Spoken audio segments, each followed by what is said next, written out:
Ini Ustaz, sesuai dengan janji kita yang tadi, ini keperluan untuk ini yaitu ada tugas yaitu terkait calon guru penggerak, yang mana tugas tersebut yaitu di modul 3.1 ini tugasnya yaitu mewawancarai 2 sampai 3 pimpinan sekolah. Nah, yang mana pada kesempatan kali ini ada beberapa hal yang ingin ulun tanyakan kepada Pian selaku kepala sekolah di SD Teknologi Banjarmasin. Mungkin itu yang mungkin tujuan yang ingin ulun sampaikan pada kesempatan kali ini. Jadi di tugas modul 3.1 itu ada beberapa pertanyaan yang harusnya Pian jawab. Mungkin bisa langsung kita mulai, Kak. Silakan. Nah, yang pertama itu pertanyaannya itu selama ini bagaimana Ustadz Adilah dapat mengidentifikasi kasus-kasus yang merupakan dilema etika atau rujukan moral? Itu pertanyaan yang pertama. Untuk mengidentifikasi keduanya, untuk apa tadi? Mengidentifikasi kasus-kasus yang merupakan dilema etika atau rujukan moral. Dilema etika. Kalau dilema etika itu kan keduanya benar ya, benar, dan semuanya bisa jadi keduanya baik ya, baik. Tetapi di sini karena kita adalah sebuah yayasan, ada struktur organisasinya, maka kalau itu belum diatur ya, kalau itu belum diatur dalam sebuah peraturan, maka itu akan kita putuskan di surat atau rapat ya. Nah, kalau itu cukup diselesaikan di unit sendiri, maka itu akan kita selesaikan. Untuk dilema etika tadi akan kita selesaikan di surat unit sendiri. Tetapi kalau itu perlu nanti kita naikkan lagi ke direksi atau yayasan, maka akan kita sampaikan di sana, dan itulah nanti yang keluar adalah hasil yang akan kita sampaikan. Kemudian kalau rujukan moral itu benar dan salah ya, benar dan salah, maka kalau itu sesuatu itu salah ya, salah, dan itu misal berhubungan dengan kesalahannya itu tidak fatal ya, maka itu akan ada surat peringatan atau bisa pembinaan melalui, bisa secara lisan atau bisa jadi sampai ke surat peringatan. Tetapi kalau itu misal berhubungan dengan moral, yang berhubungan dengan misal ya kekerasan seksual dan lain-lain, itu kan sesuatu yang sudah jelas melanggar, maka itu akan ada sanksi yang lebih berat, misal SP3 sampai bahkan dikeluarkan, seperti itu. Baik, Ustaz. Pertanyaan selanjutnya itu selama ini bagaimana Ustaz menjalankan pengambilan keputusan di sekolah, terutama untuk kasus-kasus di mana ada 2 kepentingan yang sama-sama benar atau sama-sama mengandung nilai kebajikan. Ya, itu tadi. Kalau itu sebenarnya keduanya benar ya, keduanya benar, sama-sama benar, maka itu akan kita angkat ke dalam rapat, karena disitulah tempat untuk memutuskan. Kalau itu memang belum tercantum di dalam peraturan. Nah, misal ini bisa diselesaikan di unit sendiri karena kita ada SD ya, di unit SD, maka akan kita selesaikan. Tapi kalau itu berhubungan dengan unit lain, ya bisa nanti berhubungan dengan kebijakan ke depannya, maka itu akan kita angkat di rapat direksi, bahkan sampai rapat yayasan, dan itulah nanti hasilnya yang akan kita sampaikan kepada yang bersangkutan ya, atau mungkin yang berhadapan dengan dilema tadi. Adakah langkah-langkah atau prosedur yang Ustadz biasa lakukan selama ini yang berhubungan dengan dilema etika atau rujukan moral? Yaitu prosedurnya tadi. Oh, yang tadi. Ya. Baik. Nah, hal-hal apa saja yang selama ada tambahan. Baik. Kalau itu nanti bisa diputuskan oleh kepala sekolah sendiri ya, bisa diputuskan tanpa harus mengangkat di forum rapat, maka itu akan segera kita putuskan karena jawaban itu yang paling ditunggu-tunggu gitu. Baik. Hal-hal apa saja yang Ustadz anggap itu efektif dalam pengambilan keputusan pada kasus dilema TK? Komunikasi itu kuncinya. Kunci dalam menyelesaikan dilema etika tadi, komunikasi harus secepatnya itu komunikasi. Baik. Nah, untuk pertanyaan selanjutnya, hal-hal apa saja yang selama ini merupakan tantangan dalam pengambilan keputusan pada kasus-kasus dilema etika? Jadi ada tantangan apa saja yang dihadapi? Tantangannya yang pertama adalah jika keduanya itu sama-sama benar, sama-sama baik untuk lembaga ini, tantangannya itu berat ketika kita harus memilih mana yang milih A atau milih B. Kemudian yang kedua, ketika hasil itu tidak sesuai dengan, misal ini kita sampaikan kepada yayasan atau direksi dan itu tidak sesuai dengan harapan kita, itu berat untuk disampaikan gitu. Di situ tantangannya gitu. Jika berbeda dengan keinginan kita gitu. Baik, untuk pertanyaan selanjutnya itu, apakah Ustadz memiliki sebuah tata alat atau jadwal tertentu dalam sebuah penyelesaian kasus dilema EPK? Apakah Anda langsung menyelesaikan di tempat atau memiliki sebuah jadwal untuk menyelesaikannya? Bentuk atau prosedur seperti apa yang Anda jalankan? Mungkin tadi sudah disampaikan oleh. Iya, sudah tadi. Kalau itu bisa saya selesaikan secara pribadi dengan misal kepala sekolah bisa menyelesaikan, akan segera saya selesaikan tanpa menunggu waktu. Tetapi kalau itu nanti ada ada hubungan dengan kebijakan yang lain atau ada imbas yang ditimbulkan kemudian hari, maka itu harus kita angkat ke dalam rapat, baik itu rapat manajemen, direksi maupun rapat yayasan.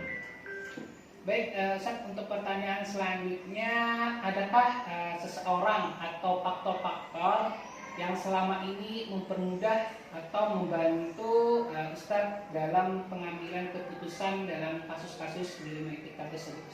Faktor yang pertama adalah pola kepemimpinan kita, diri sendiri itu faktor yang menentukan apakah kita mampu menyelesaikan dilema etika tadi. Kemudian tim kita itu ya manajemen, kemudian kalau naik lagi ya direksi, kemudian ada lagi atasan kita yaitu yayasan. Itu faktor itu yang membantu dalam proses penyelesaian dilema etika. Baik, ini sudah pertanyaan terakhir setelah dari semua hal yang telah disampaikan, pembelajaran apa yang dapat Ustadz petik dari pengalaman Ustadz sebagai pemimpin untuk menghadapi atau mengambil keputusan dilema etika tersebut? Dua hal. Yang pertama adalah kepala sekolah itu harus berani memutuskan, harus segera memutuskan permasalahan-permasalahan yang ada di sekelilingnya. Itu tidak boleh ditunda-tunda dan tidak boleh dilupakan, harus segera diselesaikan. Kemudian yang kedua adalah komunikasi yang baik. Kita harus selalu berkomunikasi dengan teman-teman kita, mitra-mitra kita. Jika kemudian hari ada permasalahan, maka permasalahan itu akan mudah untuk kita serap gitu. Kita harus dekat dengan mereka, komunikasi baik dan dekat dengan teman-teman kita. Mungkin baik, mungkin pada kesempatan kali ini saja yang mungkin dapat belum sampaikan terkait wawancara di tugas modul 3 ini, yaitu pengambilan keputusan berbasis nilai kebajikan sebagai seorang pemimpin. pengalaman berharga yang dapat ulun ambil pada kesempatan kali ini. Mungkin ini menjadi sebuah pengalaman yang nantinya mungkin ulun menjadi sebagai pemimpin, paling tidak sebagai pemimpin pelajaran, bisa mengambil keputusan yang mana keputusan tersebut baik untuk semua orang. Jadi khususnya semua orang itu menganggap baik, bukan yang sedikit yang menganggap baik, jadi banyak yang menganggap baik seperti itu. Mungkin itu saja yang dapat ulun tanyakan pada kesempatan kali ini. Terima kasih atas waktunya Ustaz Adila pada kesempatan kali ini. Semoga bermanfaat untuk ulun pribadi. Mungkin ulun tutup. Assalamualaikum warahmatullahi wabarakatuh. Waalaikumsalam warahmatullahi wabarakatuh. Jadi Ustaz, terima kasih banyak. Iya. Assalamualaikum. Assalamualaikum warahmatullahi wabarakatuh. Waalaikumsalam warahmatullahi wabarakatuh. Sesuai janji kita kemarin, hari ini menjadi tujuan kesini, yaitu Ustaz ingin melaksanakan tugas guru penggerak yang mana di 3.1 ini ada tugasnya itu wawancara dengan pimpinan sekolah, yaitu tentang pengambilan keputusan berbasis nilai kebajikan sebagai pemimpin. Di sini Ustaz, ada beberapa pertanyaan yang ingin ditanyakan selaku kepada pimpinan kepala sekolah, yaitu Pian, yang mana langsung saja menanyakan untuk pertanyaan yang pertama, yaitu selama ini bagaimana Ustaz dapat mengidentifikasi kasus-kasus yang merupakan dinamika atau rujukan moral. Bismillahirrahmanirrahim. Jadi kita di sini dasarnya adalah 3.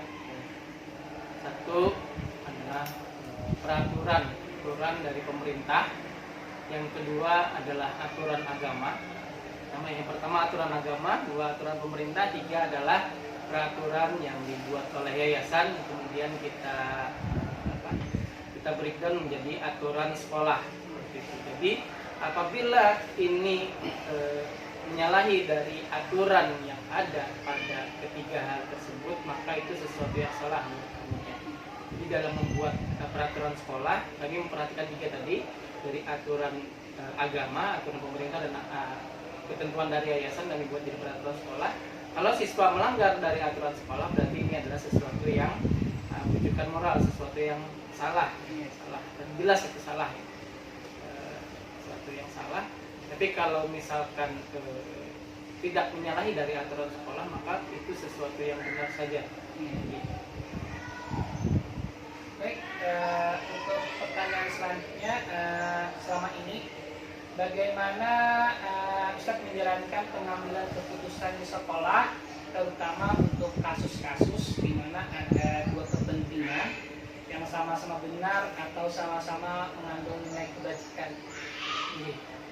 Jadi ketika kita mempunyai suatu masalah yang sebenarnya bukan masalah besar, karena ini sama-sama bujur aja, sama-sama bujur aja.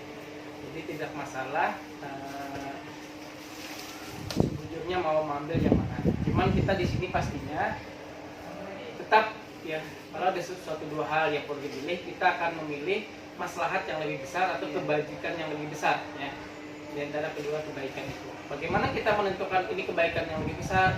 Maka itu kita di sini tidak bisa mengambil keputusan secara sendiri, dan kita mengadakan rapat. Ya. Berdasarkan rapat tersebut, karena banyak kepala yang memikirkan, yang juga memberi usulan, berdasarkan rapat tersebut kita biasanya menyepakati ini insya Allah yang kebaikannya lebih banyak. Baik, untuk pertanyaan selanjutnya, yaitu langkah-langkah atau prosedur seperti apa yang bisa lakukan selama ini. Jadi selama ini dia misalkan mengambil suatu keputusan, mungkin langkah-langkah apa saja yang biasanya dia ambil. Jadi kita di sini mengutamakan hasil rapat. Jadi segala suatu kebijakan itu sangat kami hindari keputusan dari perorangan, apalagi keputusan yang spontan pada suatu kejadian. Tapi kami di sini selalu melalui rapat, ya. Ada masalah apa, ada perihal apa, itu kami rapatkan dulu, lalu kami ambilkan kebijakan dari rapat itu, lalu kami sosialisasikan. Baik. Kemudian mungkin hal-hal apa saja yang selama ini dianggap efektif ya untuk pengambilan keputusan pada kasus di wilayah kita. Ini kasusnya di wilayah Kabupaten Murah. Jadi dilema etika, jadi memang apa yang efektif, jadi efektifnya kita saling sharing ya. Kalau terkait itu masalah terkait kegiatan dulu, yang pertama kita rapat dulu, rapat dengan manajemen. Biasanya di sini dengan kawan-kawan dari tim manajemen juga memperhatikan usulan-usulan dari kawan-kawan. Maka yang mana yang baiknya, seperti saya sampaikan di awal tadi bahwa kita ada sistem mekanisme rapat. Jadi hasil dari rapat itulah yang menurut kami akan kami jalankan. Apakah itu efektif? Yang itu semua paling efektif menurut kami. Karena sesuatu bukan keputusan seorang. Tapi kalau misalkan ibaratnya yang diambil ini kurang tepat, ini kita tanggung bersama-sama sehingga kita juga bisa mengatasi itu dengan baik. Ya, itu yang efektif dalam mengambil keputusan. Itu keputusan bersama. Baik. Nah, ini mungkin hal-hal yang selama ini merupakan tantangan untuk mengambil keputusan pada kasus-kasus ini. Tantangan yang kita apa saja, ada yang di kendala apa saja yang pernah dialami. Jadi kendala-kendala ini dalam mengambil keputusan ini alhamdulillah juga sangat terminimalisir dengan adanya rapat ini. Ya. Jadi kembali dengan rapat bersama ini bisa meminimalisir kendala-kendala dalam kita mengambil kebijakan ya. Karena di sana mungkin dari segi humanisme kita kesian ya. Mungkin ada sesuatu siswa atau guru ini salah atau apa, tapi di sisi lain kita ada menganggap ada kesian ya. Kalau kita prolong mungkin sekian, tapi dengan hasil rapat tersebut itu kita menguatkan kita ya. Artinya kita ada peraturan, kita ada hal yang harus dijalankan, maka kita bisa berpikir logis, tidak hanya mengambil melalui perasaan, tapi bagaimana juga mengambil suatu kebijakan yang konsisten seperti itu. Baik, untuk selanjutnya saat ini apakah ada jadwal tertentu dalam sebuah penyelesaian kasus kita, yaitu apakah Ustaz langsung menyelesaikan di tempat, kemudian atau memiliki sebuah jadwal untuk menyelesaikannya, atau ada prosedurnya seperti apa seperti itu? Jadi ada beberapa kasus memang ya, tergantung dari tingkatannya. Ada yang kasus itu untuk membentuk karakter anak langsung kita eksekusi di tempat. Ada juga yang memang kalau kasus itu sesuatu yang besar maka harus melalui mekanisme rapat. Untuk sesuatu yang bisa dieksekusi di tempat itu bagaimana? Misalkan kita kedapatan anak-anak terlambat misalkan ya, terlambat itu bisa dieksekusi di tempat ya. Eksekusi di tempatnya pun berdasarkan dari sebenarnya hasil rapat, tapi sudah menjadi suatu kebijakan atau SOP ya. Misalkan terlambat ke masjid maka itu harus berdiri ya. Dan lain sebagainya. Tapi kalau suatu kejadian yang luar biasa, maka itu pun tidak bisa langsung diambil keputusan dengan cepat. Maka kita harus melaksanakan rapat dulu untuk membijaki keputusan, membijaki kejadian tersebut.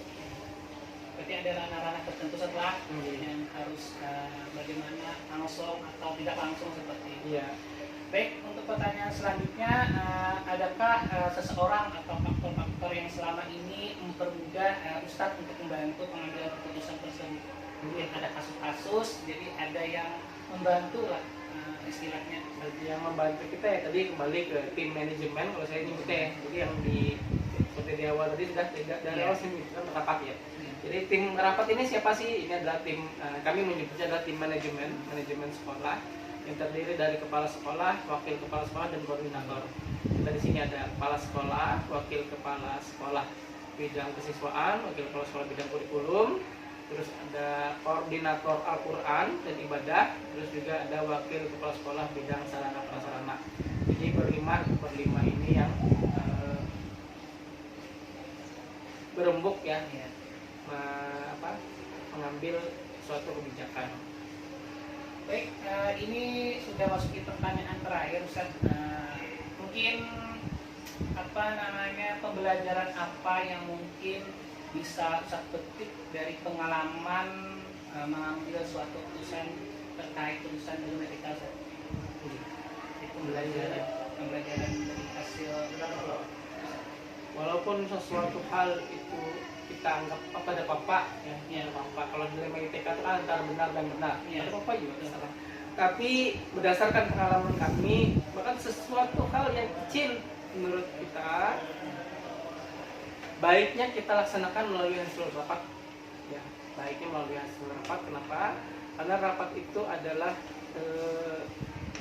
kita secara bersama-sama, tidak hanya satu kepala yang memikirkan Ya. tapi kita bisa memutuskan bersama-sama, jadi bisa memberikan atau mengambil keputusan yang lebih baik ya, Ya. dengan membawa kebaikan kemaslahatan yang lebih banyak. Jadi menurut pengalaman Ulun, hal yang baik itu besar Ya. ya, baik itu kecil apalagi besar ya, baiknya jangan berdasarkan nafsu keinginan sendiri, tapi bagaimana kita bisa berkoordinasi dengan lain, ada tim. Alhamdulillah di sekolah kami ada tim yang kami disebut namanya tim manajemen. Dari musyawarah salatlah. Terima kasih Ustaz, atas waktunya pada kesempatan kali ini, khususnya untuk saya pribadi. Semoga dengan berbagi pengalaman kepada Ulun bisa menambah nanti pengalaman yang nantinya mungkin kita Ulun pribadi sebagai guru bisa paling tidak penting sebagai pembelajaran saat mengambil suatu keputusan yang benar-benar itu baik. Oke, mungkin saja yang dapat Ulun tanyakan. Assalamualaikum.